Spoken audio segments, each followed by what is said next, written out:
So today we'll be hearing from CAF America President and CEO Ted Hart and Senior Vice President of External Affairs Jesse Kraft. But first, a little bit about CAF America. So CAF America, or the Charities Aid Foundation of America, if we can go to the next slide, is the leader in cross-border giving. Since 1992, CAF America has been known for its commitment to regulatory compliance, risk management, and reputation protection. A little bit about our speaker, Ted Hart, on the next slide. An internationally recognized speaker, Ted has over 30 years of experience in advising global philanthropy and is an expert in regulatory frameworks governing both domestic and global philanthropy and risk management. A little bit about Jesse. Jesse has been with CAF America for almost 10 years and is responsible for developing and executing services assisting donors with strategic grant making, philanthropy planning, and investing charitable assets. I will now pass things over to Ted to begin today's presentation. Thank you very much. It has now been nearly 9 months since the world recorded the first instance of COVID-19 virus in Wuhan, China. It has now been 6 months since the World Health Organization declared this new virus a global pandemic. It has now been 3 months since CAF America released Volume 3, our last Voice of Charities Facing COVID-19 Worldwide report. Most recently, we released Volume 4, The Voice of Corporate Philanthropy in Response to COVID-19 Worldwide, a report that highlighted how nimble corporate America has been, how they have significantly increased both domestically and internationally giving. The report highlighted the flexibility corporations have brought to their giving during this pandemic. Our report showed how American corporations have stepped up and they have made a difference. Today is the last day of summer here in the Northern Hemisphere, and nearly everyone has pandemic fatigue. We all want this to be over, to be in the rearview mirror, but it is not over. Over 31 million people worldwide are confirmed to be infected. 967,000 men, women, and children are dead, and rising at a rate of 4,000 to 6,000 per day. 1 week from today, the world will likely have lost 1 million people to this virus. And sadly, just before 12 noon Eastern today, the United States mourned the loss of the 200,000th person from COVID-19. Israel has entered into a second nationwide lockdown. European cities, including Athens, Madrid, Nice, Dublin, have just set new tighter coronavirus-related restrictions. UK Prime Minister Boris Johnson has said it is now inevitable that the UK and all across Europe will see a second wave of COVID infections. The President of Guatemala this past week announced he has tested positive for COVID-19. In Canada, the largest province of Ontario is experiencing a spike in new COVID-19 cases. Restrictions on travel at the US-Canada border and US-Mexico border will remain in place at least until October 21st. Here in the United States, there are 32 million people still unemployed. For many, their benefits have run out and their financial positions are becoming more precarious by the day. Businesses are closing at an alarming rate. The CEO of the restaurant booking service, Open Table, has warned that 1 in 4 eateries won't reopen following the pandemic. And according to Yelp.com, 60% of businesses that closed during the pandemic will likely stay shut permanently. Racial and social justice fault lines have been laid bare. During this global pandemic, and according to the National Bureau of Economic Research, it is Black-owned businesses that have been more devastated by the pandemic than any other demographic group.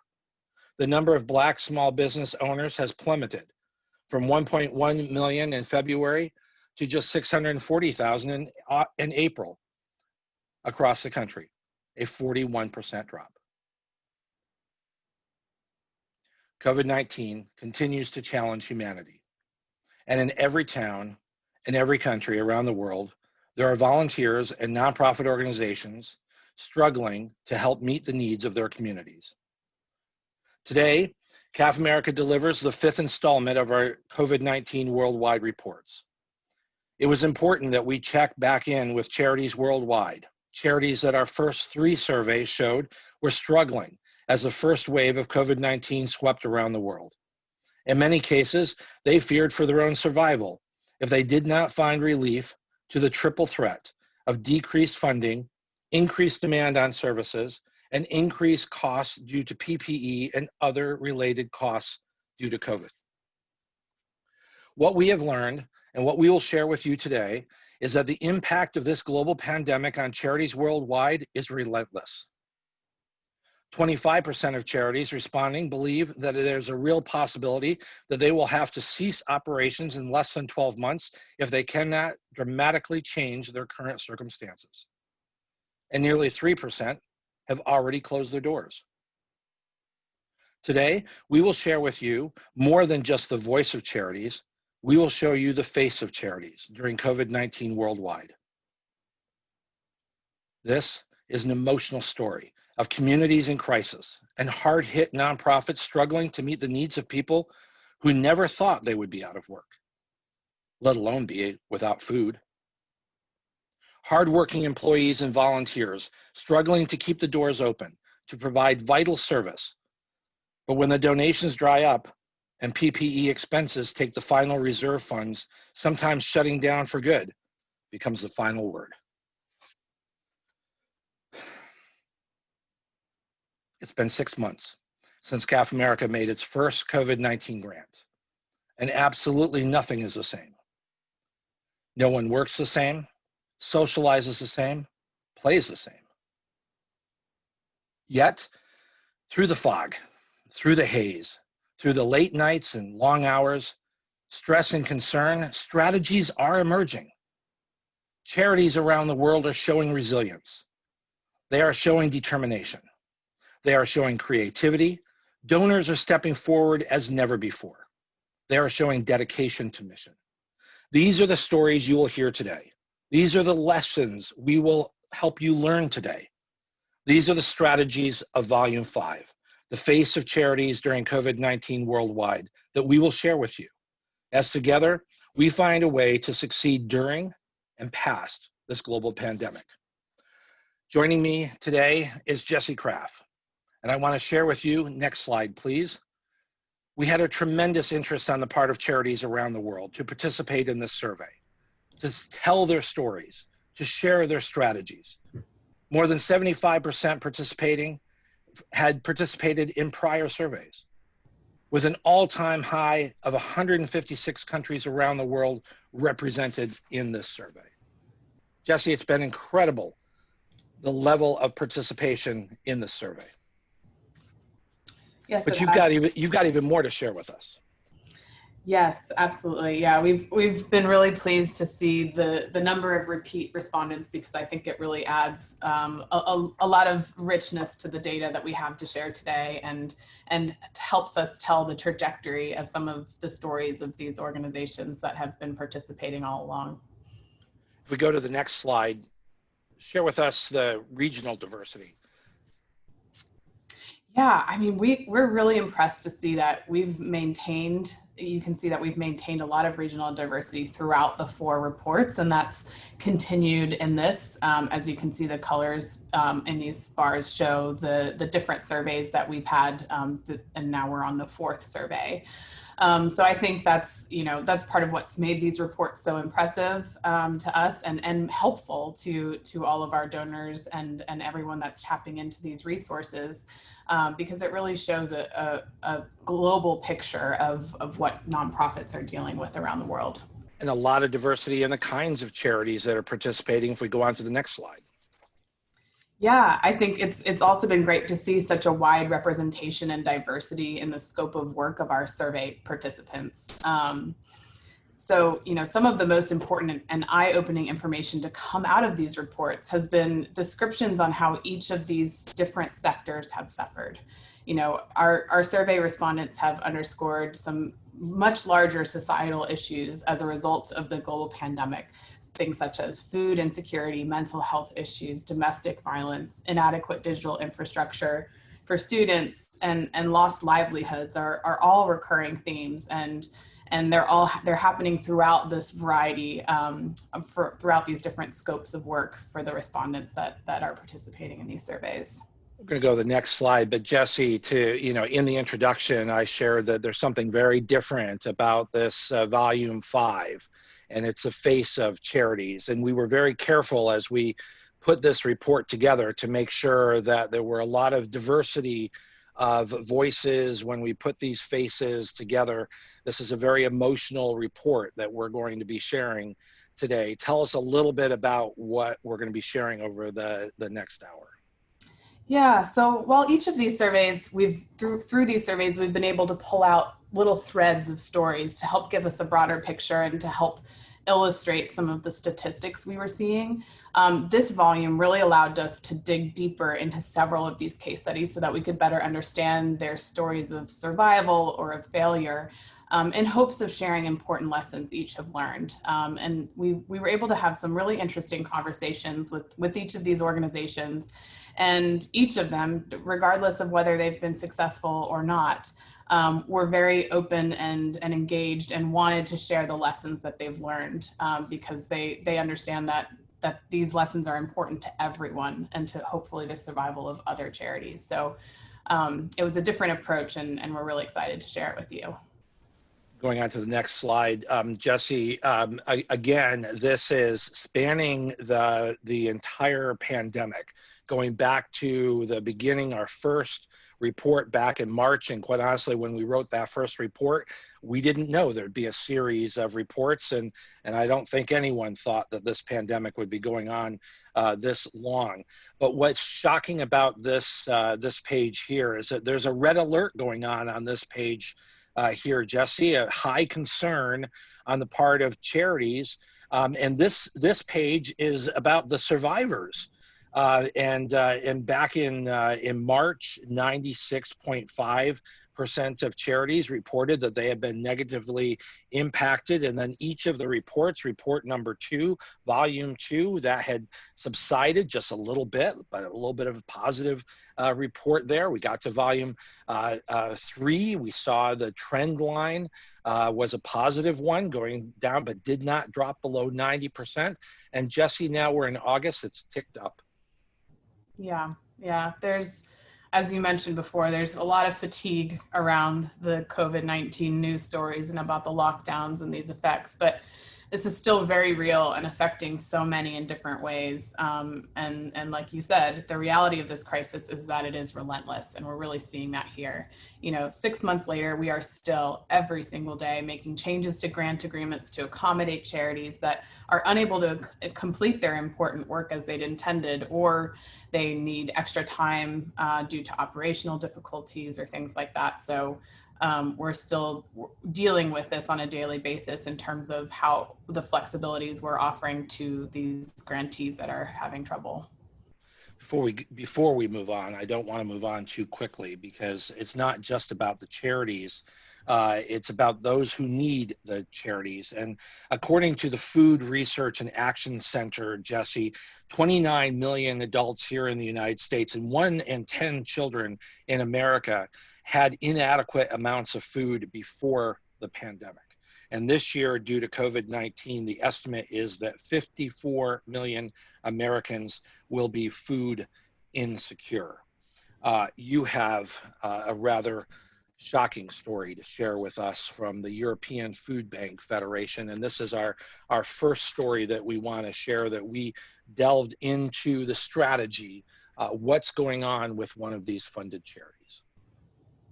Absolutely. And if you go to the next slide, I'll begin to share one of our first case studies. There are a lot of strategies of survival, and what we've cataloged here is strategies from a really diverse set of backgrounds. But I want to draw your attention first to this quote that's in the middle of this page, because it's really quite impactful and speaks to the new type of poverty and hunger that Ted was just describing. There's a new kind of poverty that is not visible. So this is an emotional moment for us to realize how many more people are in need, and how much these charities are striving to do to support those in need. And the quote refers to the fact that the population served has changed. And this is absolutely the case for the European Food Banks Federation. Their story shows incredible resilience and ability to remain nimble and responsive to need during a crisis.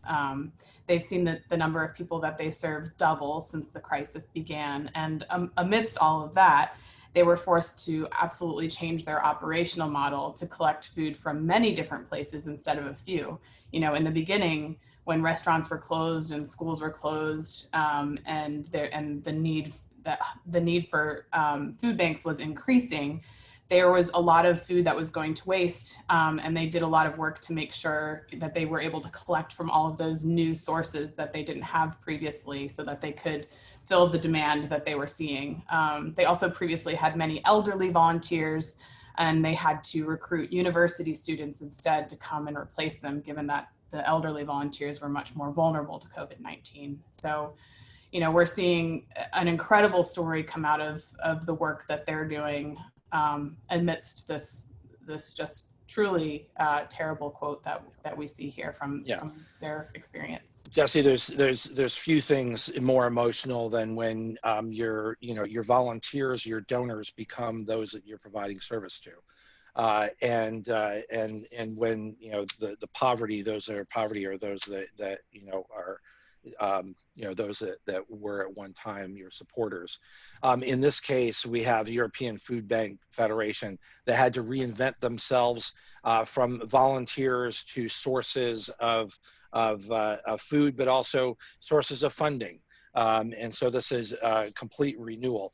Before we move on, because we're not going to have an opportunity to do this for every one of our charity spotlights, just taking a look at the page here, share what other information is provided, because this information is provided for each of the charity spotlights, but we're not going to have an opportunity to share, what is an SDG, what else is shown on this page, because we won't have a chance to review that for every one of them. Yeah, absolutely. So, and this is all available in the report, and longer stories of each of these organizations are available. But here it shows the location of the organization, the number of employees, which we know for the European Food Banks Federation is supplemented by their great volunteer base. It shows the primary sustainable development goal that they fund, and then briefly summarize some of their challenges and the responses that they have, how they've adapted, and the incredible things that they've done to keep their mission moving and to keep their communities fed.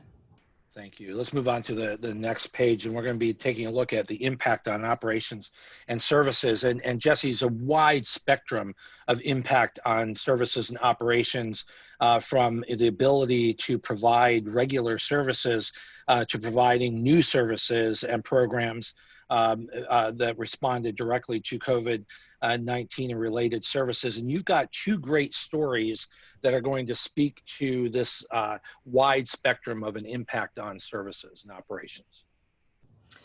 Yes. So the 97% here is a bit of a false sense of security in a way, because, it's saying that they were able to maintain those operations, which is wonderful, but not in the same way. Their operations don't look the same as they did prior to the crisis. And only 36% of those 97% are actually continuing their programs, their regular programs. And many of those operating have made big changes. So we see here that many respondents are providing limited services, or they're providing new services to respond to COVID-19 related needs. But again, these changes and their operations show the flexibility of the charitable sector and the responsiveness of the charitable sector. And in the next two slides, we'll share stories of organizations that have changed their operations and how that experience has been for them. And these are strategies that we want to share because we're cataloging, what's working, what's not working, and specifically about charities that are working hard to remain resilient.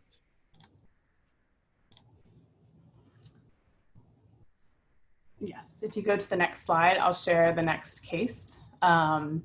So the next case relates to the Big Brothers and Sisters of Essex, Hudson, and Union counties.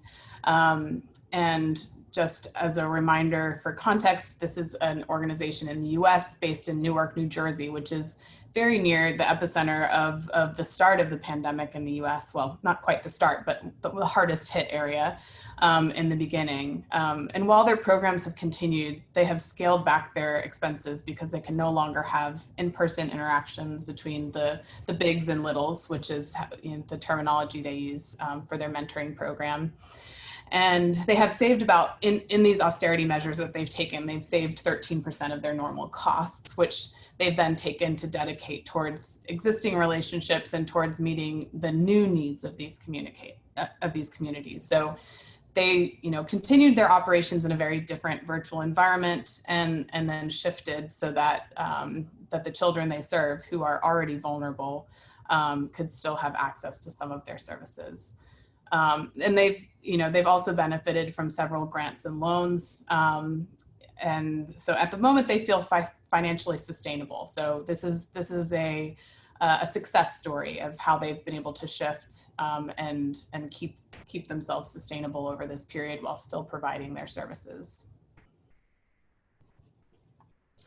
And if you go to the next slide, this is a really interesting story coming from a Red Cross entity in a region in Sri Lanka that has had very low COVID-19 rates. So the country of Sri Lanka has only had 3,000 cases total, and I think about 11 or 12 deaths.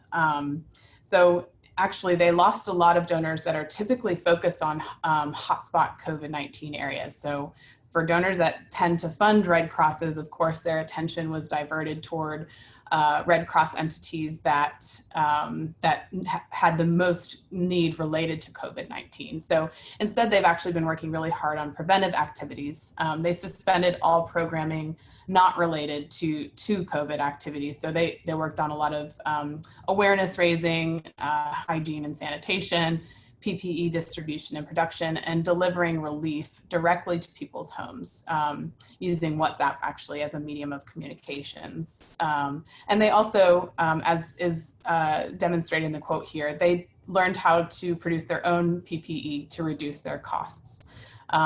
So we saw that as a really, really innovative way to proceed and keep their programs moving.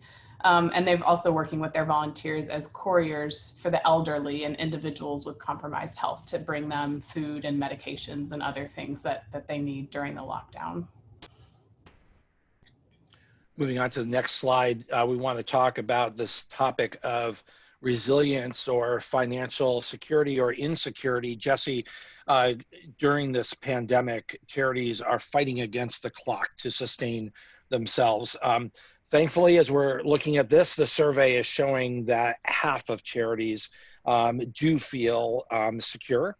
They do feel that they're able to maintain themselves beyond that 12-month window.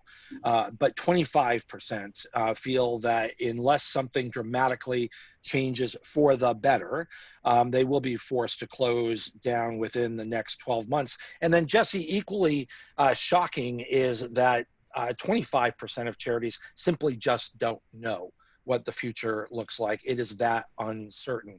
And we are certainly seeing that in some of the charities that we're working with and some of the charities that we are hearing from. So share with us, you've got a couple of stories regarding charities that have had to make very tough decisions about their own future. Yeah, I think the unknown is creating such a challenge. It's of course terrible to know or believe that you're definitely going to be closed down within 12 months, but it's also an incredible amount of stress on an organization and their staff members to have so much uncertainty.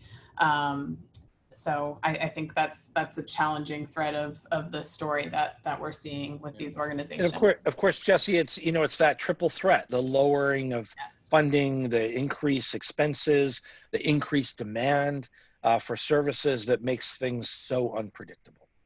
Yeah, I think to know that you're probably working harder than you ever have before to fundraise and to provide the services your community needs, and to be doing everything you feel like is in your power to keep your services moving and your programs funded, and to not know if that's going to last. That's an incredibly stressful and heartbreaking situation to be in. Yeah, and Jesse, I'm just going to jump in here because I know you've got a story you're going to share with us, one from Australia and one from the United States. We do have a question that just came in. Is there a risk associated with granting to an organization that may not be open within the next year? How can I mitigate that risk? And actually, one of the stories that you're going to share had that very example happen. So please address that question as you're sharing the next two examples. Definitely, yes. So if we have one more slide, actually, I believe, before I go into the case studies. Oh, that's right. I'm very sorry about that. And we did want to talk about, again, the impact on operations and services. And the number one impact was the inability to take your services and to be able to provide those online. Of course, for a lot of charities that were able to make that transition and be able to provide services online, that was part of the mitigation of the problem for a lot of charities. But if you simply were not able to make that transition, either in the fact that your mission and the services that you provide don't make that transition, or you didn't have the capacity, the skill set, or the tools to be able to do that, you would be left behind. And certainly, as you just mentioned with the food bank, losing your volunteers, losing your volunteer base, really can set charities back. So speak to these issues, because many of these issues, certainly running out of funds and lack of technology, speaks to some of the two examples that you've got coming up. Definitely, yeah. I think this is best illustrated by these two case studies. If you go to the next slide. This first one is an example this is the STEWART House organization based in Australia, and they provide after-school programs and assistance to at-risk youth. And this is an example of an organization that was forced to completely halt their normal programs because they couldn't do them virtually. And they actually continued their work in other ways that I think are really creative and are making them a stronger organization for when they are able to reopen. So because they haven't been able to address the needs of their target population, they've been focused on training their staff and assembling a preparedness plan and doing some internal capacity building in anticipation of coming back to work. So, they're taking the time to do all of the things that, most nonprofit organizations wish that they could do had they the time. And they're really taking this opportunity to focus on internally building their staff and strengthening their organization.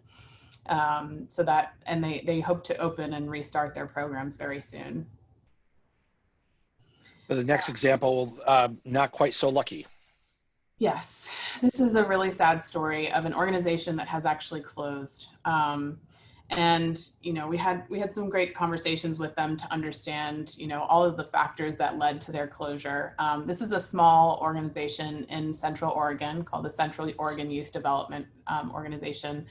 And they provide programs to students. So basically they serve about 100 students a year and have two full-time staff. So this is a very small organization, and they're a very competent organization that really, struggled to find the tools necessary to navigate the unexpected loss of funding at a time when they were already experiencing some challenges. So, the social distancing guidelines would have required them, as an example, to hire more people because they had reduced the number of students that were allowed together per teacher. So before they were working with one teacher and 40 students at one time, but that was decreased to one teacher per 10 students based on the social distancing requirement. So they would have had an increased cost to serve the same number of students.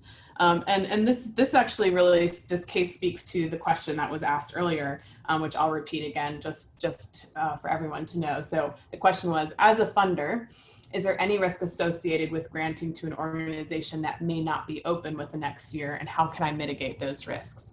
So in this case, we had actually made a grant to this organization of $17,000 not too long before they decided to close. And they decided, well, and they returned it in full once they decided to dissolve. So they've returned that full $17,000 to us. And that, you know, of course, was the responsible thing to do, and I'm sure very difficult for the organization. But the grant itself was to purchase technology, and they wouldn't have been able to use it. And so once they realized that that was the decision that they had made, they decided to return the funds. And to answer the question, you know, there are definitely ways to mitigate these risks. You know, in our grant agreements, we have clauses which are actually required by expenditure responsibility rules when you're granting internationally.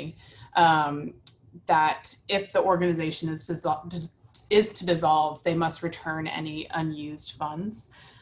So, you know, in this case, this organization had not used the funds, fortunately, and they were able to return them. But, you know, I think in looking at what you include in your grant agreements is an important step to take. To perhaps have that conversation. If you know that the organization is in a difficult situation financially, but you still want to support them in hopes that your grant will build momentum and bring other donors and hope that they survive, you know, I think it's an important conversation to have with them about that eventuality if you think that might be a challenge for them in the future. And of course, Jesse, doing your due diligence, right? And working with an organization like CAF America that does its due diligence. And so, you know, eyes wide open. And it doesn't mean that you don't make the grant, because sometimes making a grant to an organization to help them become stronger, but to understand the risks that you're working with and to understand that those funds might be returned if in fact the strategy doesn't work. We're going to move on here, Jesse, and talk about the funding issue, which did not work in this case for this particular charity, and for other charities. It's really quite stressful. Charities must fundraise to survive. Everyone must pay their bills. But Jesse, in this survey, we found that 9.98, or roughly 10% of charities received no funding from June to August. I mean, truly on borrowed time. If you are in that 10% of charities that received no funding for that 3-month period of time. While funding is coming in from corporations, foundations, individuals, institutions, the need is great. Some charities are having to close, Jesse, and other charities are working very hard to transition their fundraising strategy. And you have a strategy that of a charity that is looking to transition their fundraising strategy. Yes. Yeah. So I think, you know, we're still processing a lot of COVID-19 relief grants from our corporate donors on a regular basis. So it's great to see that the respondents here are seeing, just based on prior surveys, an increase in the corporate funding sources, as well as all of the others listed here. So that was certainly positive to see based on what we were seeing in the last survey. So overall, a positive story here, although 10% is still not a small number of organizations that are really struggling. In the next slide, the case study is on the AGASTYA International Foundation. And, you know, this is a story of, you know, yes, having to change their fundraising strategies, but really, you know, they really had to pivot their programs away from their typical experiential learning curriculum. So normally they provide hands-on STEM education programs to their students where, you know, they're doing a lot of experimental learning and hands-on learning, but they quickly developed a lot of remote learning opportunities where they developed their hands-on projects using common household items that most of the students would have had access to. However, you know, the challenge here is still that many students only have, if they have any virtual remote access, they might have access to one of their parents' smartphones. And in some of those cases, they're speaking to their instructors twice a day on that phone. So the instructors are giving them an assignment in the morning and then checking in on the afternoon on how the assignment went. So they're being really creative in terms of some of their ability to continue their remote programs. And they've also shifted then some of their programming to provide emergency relief to families in need. And they're a case of an organization that has reduced salaries and cut other costs in order to meet this increased emergency demand.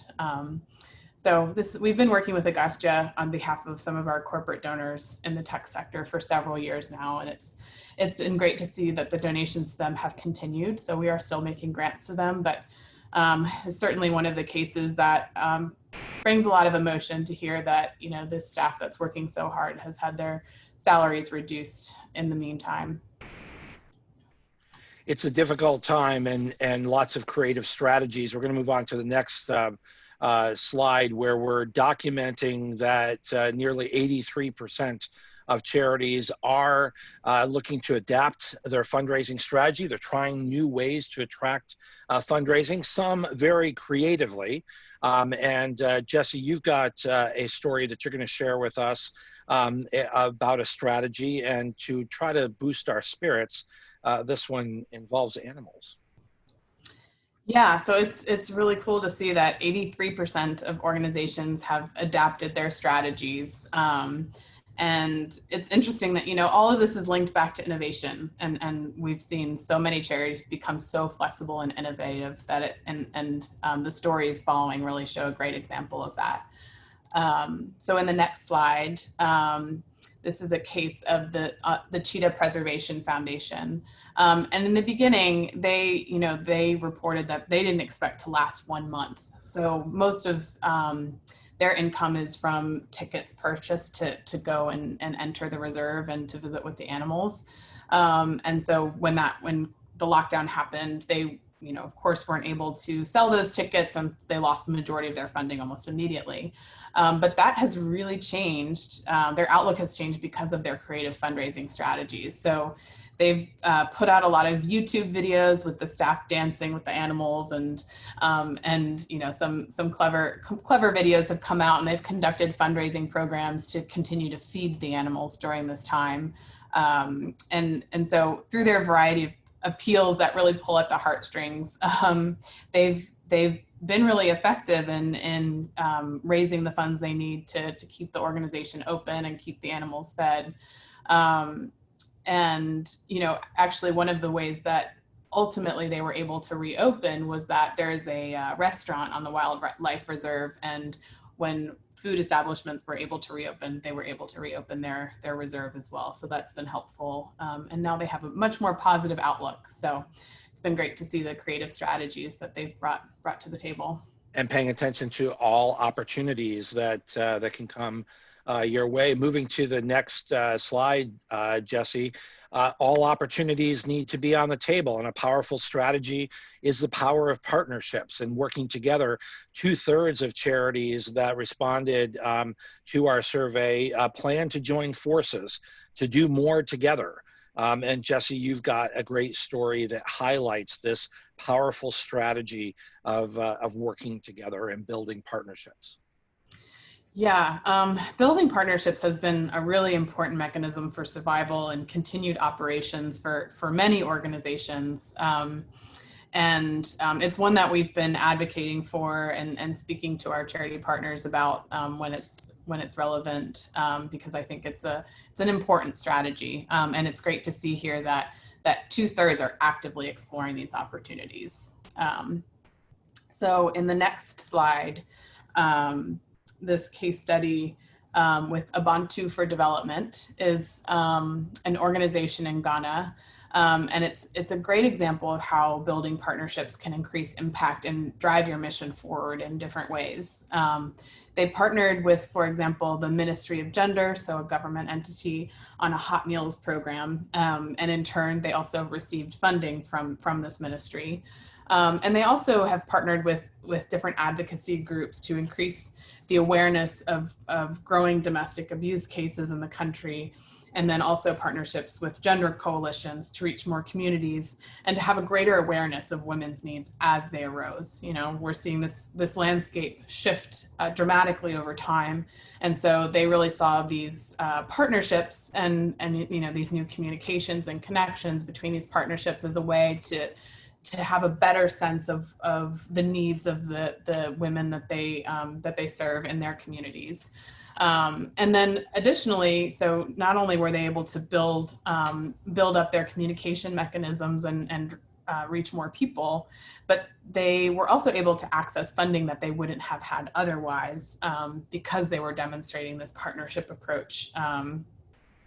And then they were able to sustain and strengthen their approach and their impact over time because they took that approach. So they engaged in public, social, and individual partnerships, which were really helpful to them during this crisis. So building out those partnerships opens up new opportunities that they had not even seen before. Jesse, moving on to the next slide, skills are clearly an important part of any nonprofit's ability to think about the future, but also to make it through the present. And so I want to give all of our listeners a preview of where do we go next with this series of COVID reports. The skills needed to succeed during and past this pandemic and through this time of uncertainty are very clearly coming out here in Volume 5. We asked what skill sets were most useful to your organization during the months impacted by the coronavirus pandemic. And you can see here that charities have identified communications, fundraising and donor relationship management, financial management, technology, and executive management, and working with their board of directors. These skill sets are areas that we want to explore further.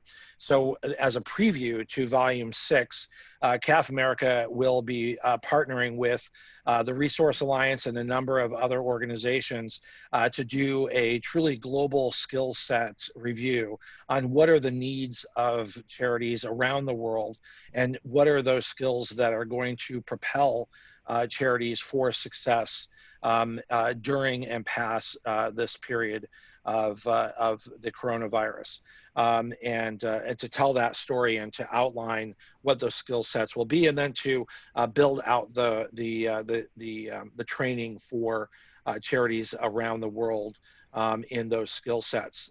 So that's our vision for where we can go from here to help charities to succeed and to help donors give to charities that are interested in improving their skill sets and to becoming more successful nonprofit organizations. And Jesse, you've got a story of just such an organization that sought to improve their communications with their stakeholders. Yeah. So all of these skill sets listed here are interconnected and necessary, but one that came out as the most immediate need and important need is this communication to make your mission and challenges heard. So in the next slide, we show an example of a great communicator.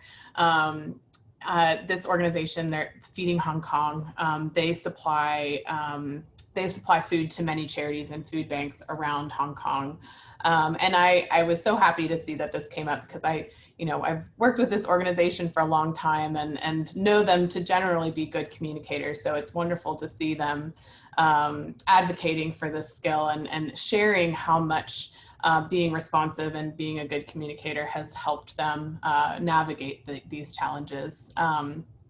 So for them, communications are needed at many different levels. So they manage a food supply chain, they manage their volunteers, they are reaching out to donors. So there's a lot of different stakeholders that they are communicating with on a regular basis. They have roughly 140 local food banks and charities that they distribute to. And one of the biggest programs prior to the pandemic was picking up unused food from airlines. But of course, that slowed and stopped completely at some point, and they had to shift that strategy. So they really needed to be clear and concise in their communications, and they needed to reach out to charities to understand their status.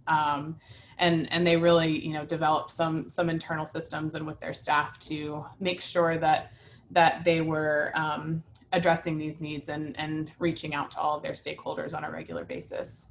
That's terrific. We have a question that came in. I referenced the skills training that we will be first surveying to identify and delve into what we learned in this single question in Volume 5. We want to learn more from charities around the world about the skill sets that they need and how they can succeed in those, and then building out the skills training in a partnership with the Resource Alliance. The question is, will any nonprofit have access to skills training referenced in our partnership? And the answer is yes. CAF America will be providing access to that skills training. So stay tuned. We will be providing more information on that as we build out that training and make that available. So Jesse, again, these skills are extremely important, and it's very clear that one of the things that is important during this period of the coronavirus and these, you know, sort of these fault lines of all sorts of across the globe is the improvement of the skill sets of nonprofits that are going to survive. And it's very clear that not every charity will survive, but those that do need to improve their skill sets across the board. That's right. Yeah, we're going to move on to the next slide, and this speaks specifically to coronavirus response. And what's interesting in this Volume 5, Jesse, is the number of charities that stepped up their service and their frontline relief services, essential services to coronavirus. And this looks like this is going to be just in time for a second wave. So Jesse, we're still in a global pandemic, and charities are at the heart of that service. Yeah. I mean, it's great to see that so many organizations are still providing those direct relief services, because as you said, it seems like, you know, for example, we made a lot of direct relief grants into Europe in the very beginning. In fact, you know, one of our very first COVID-19 grant was into Italy. At the time when they surpassed as having the most cases in the world, and you know, since then we've not been providing direct relief, you know, after a period of time, because their cases have decreased. But I suspect that we'll need to rely on those same partners once again at some point. Hopefully not too soon, hopefully not as much as we did previously, but it's good to see that these organizations are still participating in those activities if the need arises again. That's right, and you have an example of a charity that is providing that response. Yeah, on the next slide is the story of LIFENET International, based in Kenya. And, you know, communications have also been a really strong suit for them and have really improved their service delivery during this time. They work with about 400 different community health centers in Kenya. And while the pandemic has not been terrible in this area in Kenya, but you know, in the beginning in these regions, frontline workers and their communities were receiving most of their information about COVID-19 from social media sources. So there was just a lot of misinformation, and you know, these health workers just weren't getting what they needed in order to respond to the needs in their communities. So LIFENET really took that opportunity and started doing a lot of remote training and awareness and creation of resources that they made widely available via WhatsApp and other platforms to help these clinics get direct information from the World Health Organization, and, you know, to teach them what was being learned about COVID-19 around the world as we learned it. So this was really important for those communities and for those frontline health workers to be able to respond more accurately and directly. And through these programs, LIFENET was able to train 1,500 health workers remotely. So that's really great, and hopefully will continue during this time so that they can train more throughout Kenya and other regions in need. And thankfully, they are among a number of charities that are stepping up their service on the front lines of coronavirus service. We're going to move on, Jesse, and you're just going to share with everybody where they can find resources at CAF America.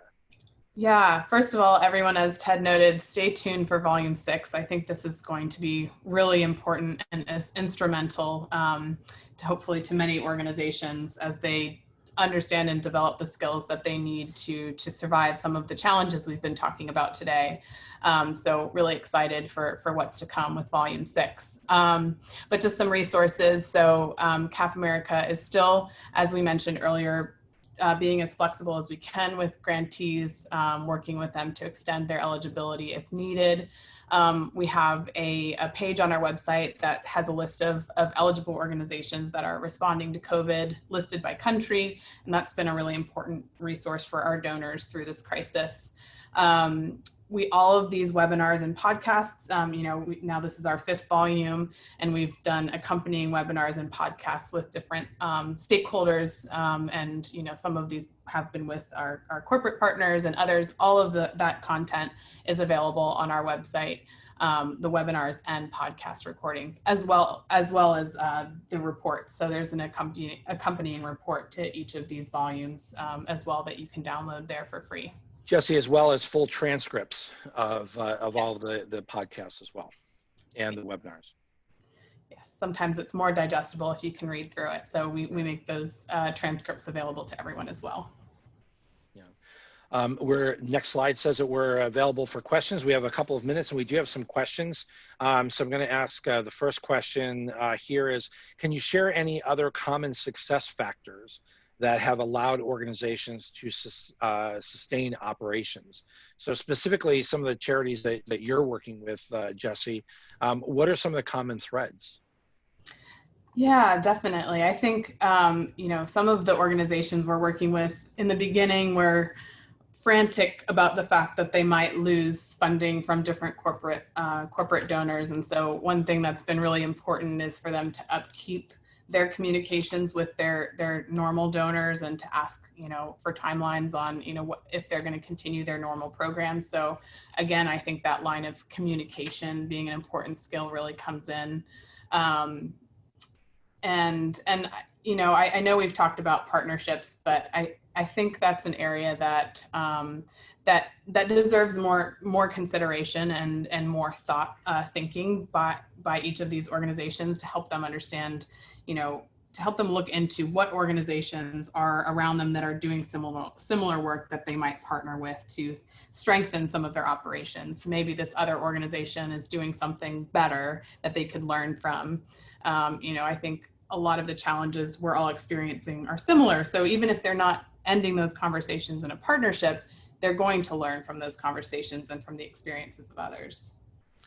Jesse, a consultant that we both know very well, the wonderful Iva Kaufman, is with us listening today, and she has both a question and a comment. So I just want to share the very thoughtful comment. She said, "Great work, CAF America team. You're always ahead and on the mark. Thank you for your contribution to stabilizing the situation across the sector wherever you can." But she does have a question. Can you speak about new opportunities for blended finance as governments step up their response and need to partner with charitable sector? And of course, we do see government and charitable sector coming together. And Jesse, we've been in the forefront of working United Nations, SDGs, and charitable sector coming together. Yeah, absolutely. And I think, well, first of all, yes, we've been very involved in the UN General Assembly side events that have been happening this week. We had some very interesting presentations with this group this morning, actually, and have been participating in those conversations, which have been really useful. But I think the question, is a challenging one to talk about globally, because government participation has been very different across countries.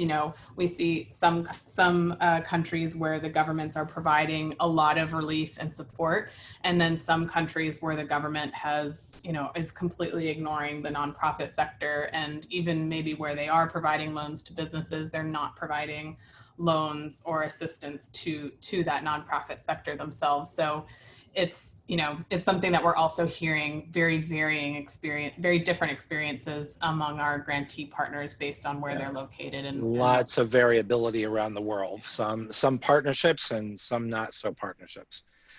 Jesse, just watching the time here, the survey reveals that this is a time of great need for the charitable sector. Are we seeing foreign governments scale back regulations that govern the charitable sector ability to receive funds from the U.S., or are we seeing some opposite activity? Yes and no. We did see one promising thing happened in Pakistan where they enabled organizations to have automatic approvals to receive foreign funding through a period of time, which actually ends, I think, this week. It was March through September. So that was really positive. We don't know if they will extend it, but it seems like they might not. So that was positive in the beginning, as it's normally a long process for nonprofits in Pakistan to have that foreign funding approval. But in the very midst of all of this, there's some unfortunate news coming out of India where a bill has been proposed which would make foreign funding restrictions in India much more difficult to comply with, and it would require 6-month approval frameworks for each organization. So they have to get approved every 6 months. We're working with our office in India, in Delhi, CAF India, to understand the probability of whether this bill would be passed. But it's a really terrible and sad story during this time when India is, and their charitable and civil society sectors are in so much need that the government is contemplating measures that would really restrict their access to foreign funding. So more to come on that. We're monitoring it. Nothing has happened yet, but it is an unfortunate bill that's been proposed. Jesse, probably just time for this one last question. 6 months into the pandemic, and given the data, we are seeing organizations around the world. Are donors are they having to choose between disaster relief and operating costs, or are donors trying to cover all of the above? What are we seeing from donors? Pick and choose or cover it all? Yeah, I think some are trying to cover it all. You know, some have expanded their budgets and they've you know, they're doing more and funding more than they have in the past, which is great.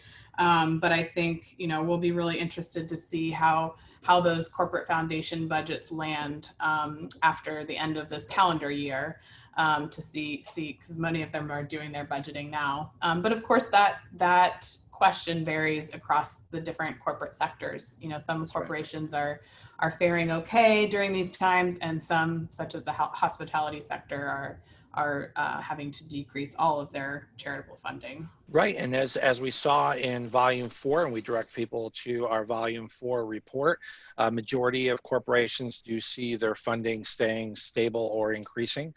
So that's positive news going forward. So we can go to the last slide here and say goodbye. And thank you for everyone for joining us today, and we'll wrap it up. Thank you. Thanks, everyone. And just jumping in with a reminder that we have recorded today's session, and everyone will be receiving that tomorrow. It was just shared in the chat. You can see the report shared today at cafamerica.org/COVID-19 report. And if you'd like to see all past webinars, please go to cafamerica.org/webinars. And thank you all for joining us today, and have a great rest of your afternoon.